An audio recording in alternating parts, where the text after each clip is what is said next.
कोकणातील प्रत्येक अपडेट जाणून घेण्यासाठी आजच माझे कोकणच्या सोशल मीडिया प्लॅटफॉर्मला लाईक, फॉलो आणि सबस्क्राईब. तळा बस स्थानकातील दुरुस्ती कामाचा निकृष्ट दर्जा पुन्हा एकदा चव्हाट्यावर आला.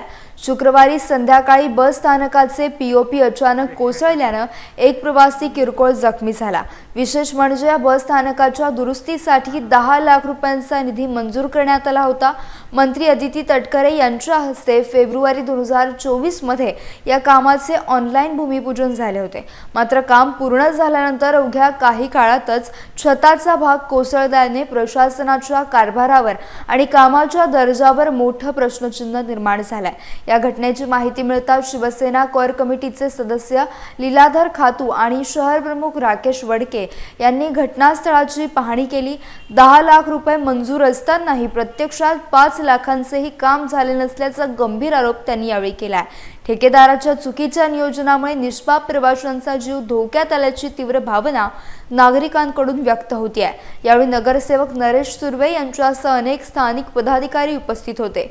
या प्रकरणी संबंधित ठेकेदारावर कठोर कारवाई करण्याची मागणी आता जोर धरते आहे.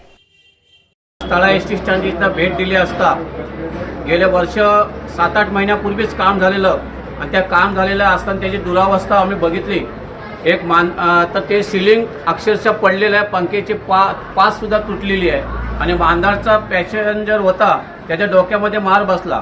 असं कंट्रोल जे आता आहे तिथं ड्युटीवर त्यांनी प्रत्यक्षात आम्हाला सांगितलं आणि खरोखरच त्याच्यामुळे आम्हाला ह्या कामाची दखल घेणं भाग पडलं की संपूर्ण 8-10 लाखाचं काम आणि जवळ मशानभूमीसारखं काम केलेलं आहे.